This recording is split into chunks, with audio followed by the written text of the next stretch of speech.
बिस्मिल्लाहिर्रहमानिर्रहीम, अस्सलाम वालेकुम। मैं असदुल्ला खान हूँ। लोधना डिस्ट्रिक्ट बहुत ही दिलचस्प है और उसके दिलचस्प होने की 3-4 मुख्तलिफ वजूहात हैं।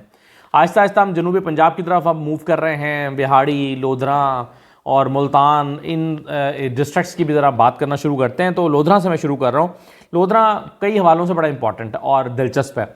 एक तो जहांगीर तरीन साहब हैं इस हल्के में, फिर कांजू ग्रुप है इस हल्के में, फिर वो पीर इकबाल शाह वाली फैमिली है, फिर सदीक बलोच वाली फैमिली है, फिर और बड़े प्रोमिनेंट इसमें फिगर्स हैं।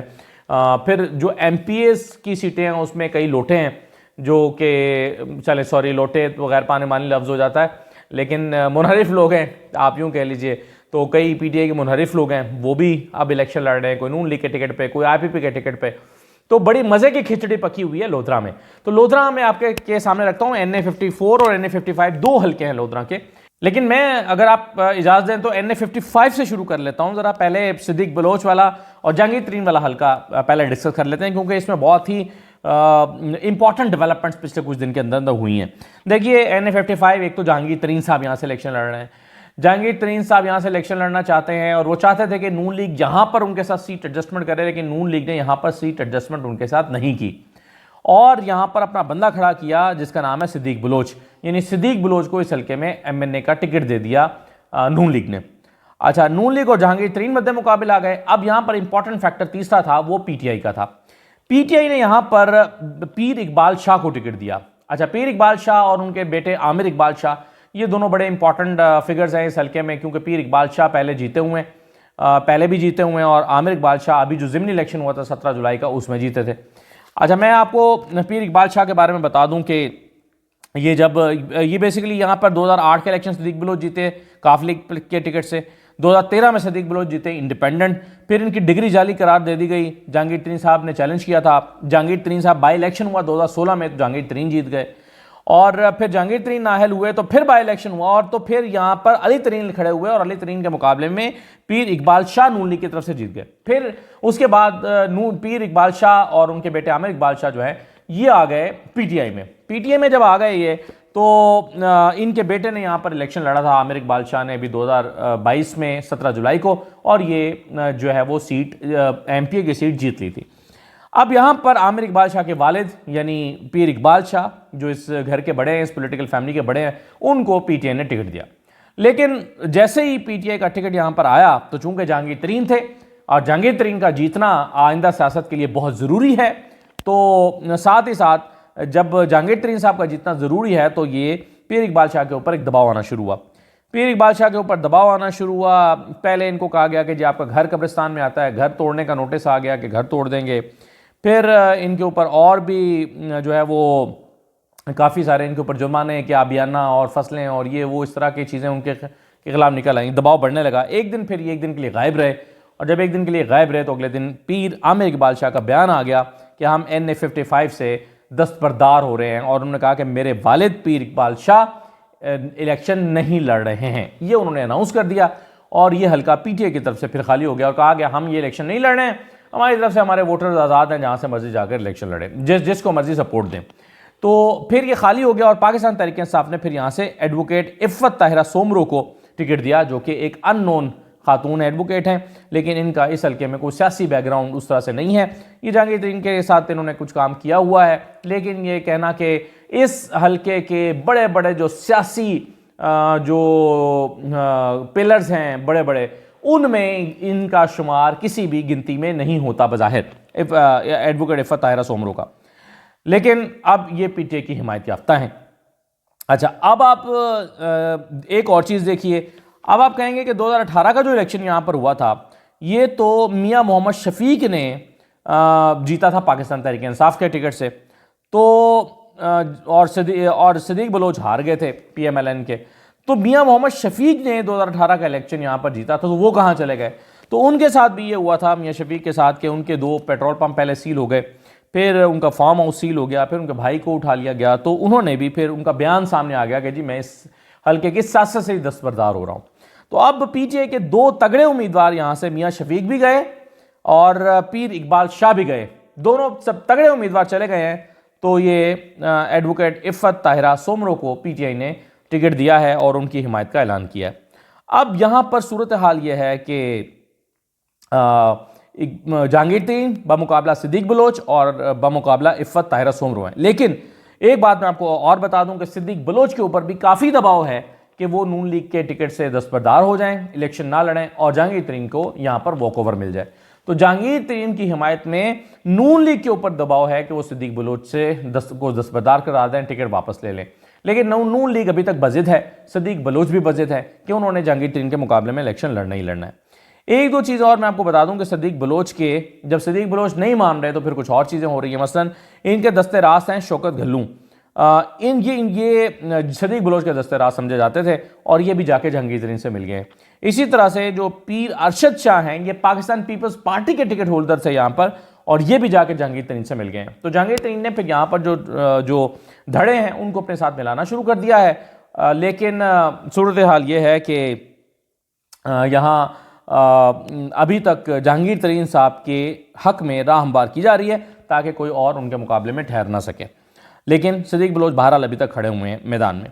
अब इस 155 के नीचे दो पीपी की सीटें हैं, एक पीपी 228 है और एक पीपी 227 है। इसमें से एक पीपी 228 जो है ये काफ़ी दिलचस्प है।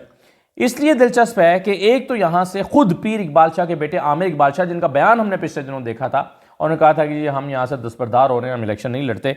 एक तो खुद आमिर इकबाल शाह यहाँ पर खड़े हुए हैं। दूसरा पीर रफ़ीउद्दीन बुखारी, ये नून लीग के बहुत ही अच्छे कैंडिडेट हैं और बहुत ही इनकी बड़ी रिस्पेक्ट है इस इलाके में और एक आम वर्कर की तरह काम करते हैं, आम आदमियों में उठते बैठते हैं। ये कोई बहुत बड़ा उस तरह का ख़ानदान नहीं है, लेकिन बहरहाल गद्दी वाला ख़ानदान है पीर रफ़ीउद्दीन बुखारी का और बड़े रख रखाव वाले इंसान हैं। आप 10 लोग बैठे होंगे या खड़े होंगे तो आप पहचान नहीं सकते कि ये इनसे मुख्तलिफ हैं, ये उन्हीं की तरह दिखते हैं। तो मैं ज़ाती तौर पर मुझे ये अच्छी शख्सियत लगते हैं पीर रफ़ीउद्दीन बुखारी। ये नून लीग के टिकट पर लड़ रहे हैं। अभी जब 17 जुलाई का इलेक्शन हुआ था तो यहाँ से मुनहरिफ होकर आने वाले को 17 जुलाई 2022 को जो नून तहरीक इंसाफ से मुनहरिफ होकर आए थे नज़ीर बलोच, उनको मजबूरन टिकट दिया था क्योंकि वो मुनहरिफ होकर आए थे, तो उनको नून लीग ने टिकट दे दिया था। और नून लीग के टिकट देने के बावजूद पीर रफ़ीउद्दीन बुखारी यहाँ से आज़ाद खड़े हो गए थे और आज़ाद जीत गए थे क्योंकि ये अब्दुर्रहमान कांजू ग्रुप के हैं। अब्दुर्रहमान कांजू ने कहा ठीक है हम आज़ाद खड़े होंगे, हम जीतेंगे, और जीत के फिर नून लीग को ही इन्होंने अपनी सीट दे दी थी और नून लीग में चले गए थे। तो पीर रफ़ीउद्दीन बुखारी नून के ही हैं, लेकिन कांजू ग्रुप के होने की वजह से नज़ीर बलोच के मुकाबले में इन्होंने दस्तबरदारी नहीं की थी और ये खड़े हुए थे और जीते भी थे। अब ये नून लीग के टिकट पर हैं। तीसरी यहाँ पर इंपॉर्टेंट उम्मीदवार हैं कैप्टन इज़्ज़त जावेद। कैप्टन इज़्ज़त जावेद जो हैं ये अब पहली मरतबा प्रोमिनेंट फिगर के, तो पहले अगरचे इन्होंने 2-3 इलेक्शन लड़े हैं, लेकिन बहरहाल ये अभी जो इलेक्शन हुआ था 17 जुलाई का, इसमें ये आज़ाद उम्मीदवार के तौर पर पीटीआई के तौर पर के टिकट पर लड़े थे और दूसरे नंबर पर रहे थे।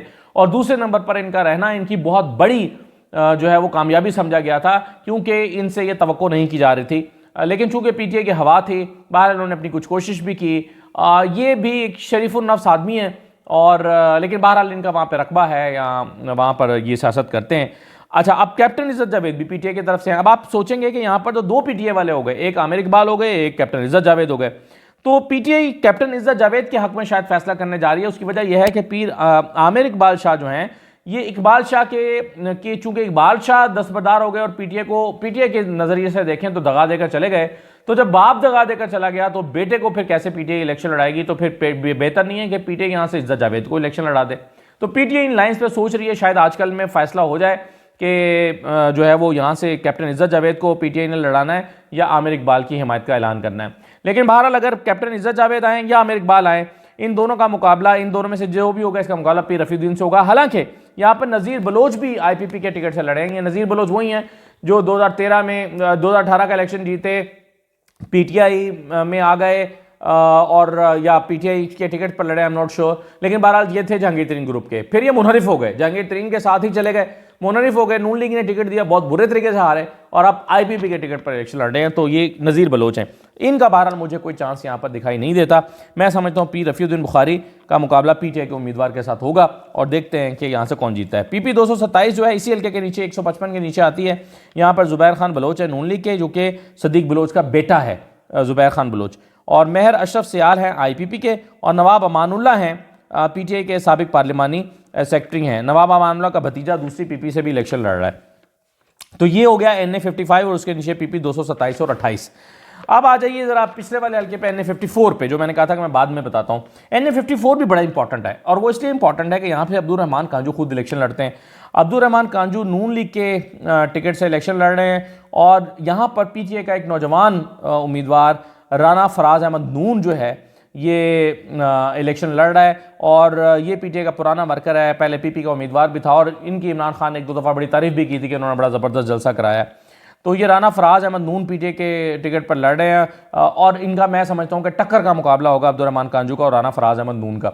और फराज नून जो हैं ये इन्होंने अभी दुनियापुर में 2-3 दिन पहले रैली निकाली, और वो ऐसी रैली थी और उसमें ऐसे लोग निकले थे जैसे इमरान खान खुद आए हों और उसमें निकलते हैं, यानी इतनी तगड़ी रैली इन्होंने यहाँ से निकाली है। तो राना फराज अहमद नून जो है इनका मुकाबला अब्दुल रहमान कांजू के साथ होगा, तो ये आप समझ लीजिए कि 1-on-1 है यहाँ पर 154 में। और इसके नीचे दो हल्के हैं PP 225 और 26। यहाँ पर सूरत हाल ये है कि 225 में नून लीग के टिकट पर जवार वड़ाइच इलेक्शन लड़ रहे हैं। अच्छा, यहाँ जो है वो दो हिस्सों में नून लीग तकसीम हो गई है, क्योंकि ये जवार वड़ाइच जो है ये PTI में थे 2018 में। PTI से 2018 के बाद हुकूमत बनी उसमें PTI में थे, फिर ये भी मुनहरिफ हो गए थे। मैंने आपको शुरू में कहा ना कि लोधरा ये लोटों का इलाका बन रहा है, क्योंकि बहुत सारे लोग मुनहरिफ होकर इसमें आए थे, क्योंकि जहांगीर तरीन के साथ थे। तो ये जवार वड़ाइच मुनहरिफ हुए, मुनहरिफ होकर इन्होंने नून लीग का टिकट लिया, नून लीग के टिकट पर इलेक्शन लड़े, और नून लीग के टिकट पर इलेक्शन लड़के ये हार गए, और अब इनको नून लीग ने फिर अपने अंदर ही कबूल कर लिया और इलेक्शन लड़ा रही है। तो लेकिन यहाँ पर जिसको टिकट मिलना चाहिए था नून का, वो जहांगीर सुल्तान भुट्टा हैं, और इनको चूंकि नज़रअंदाज किया गया, टिकट ही मिला, तो इन्होंने आज़ाद लड़ने का ऐलान कर दिया है। तो जहांगीर सुल्तान और जवार वड़ाइच, इनमें अब नून लीग का वोट तकसीम हो जाएगा, और इसका फ़ायदा जो है वो शाज़िया हयात तरीन को होगा। अब शाज़िया हयात तरीन PTI की हैं, और शाज़िया हयात तरीन जो हैं ये साबिक MNA हयातुल्लाह तरीन की बेवा हैं। तो ये वाली जो 225 सीट है ये मुझे पाकिस्तान तहरीक इंसाफ की बिल्कुल क्लियर दिखाई दे रही है कि शाज़िया हयात तरीन सीट निकाल लेंगी। PP 226 जो है यहाँ पर नवाब रज़ी खान लड़ रहे हैं PTI की तरफ से। नवाब अमानुल्लाह के भतीजे हैं, जिनका भी मैंने बताया कि पार्लिमानी सेक्रेटरी भी रहे हैं, खुद भी दूसरी PP से इलेक्शन लड़ रहे हैं, उनका ये भतीजा है। और यहाँ से नून लीग का उम्मीदवार शाह मोहम्मद जोया है, और एक आज़ाद उम्मीदवार महमूद नवाज जोया ये भी इलेक्शन लड़ रहे हैं। तो ये भी पाकिस्तान तहरीक इंसाफ की अच्छी सीट है।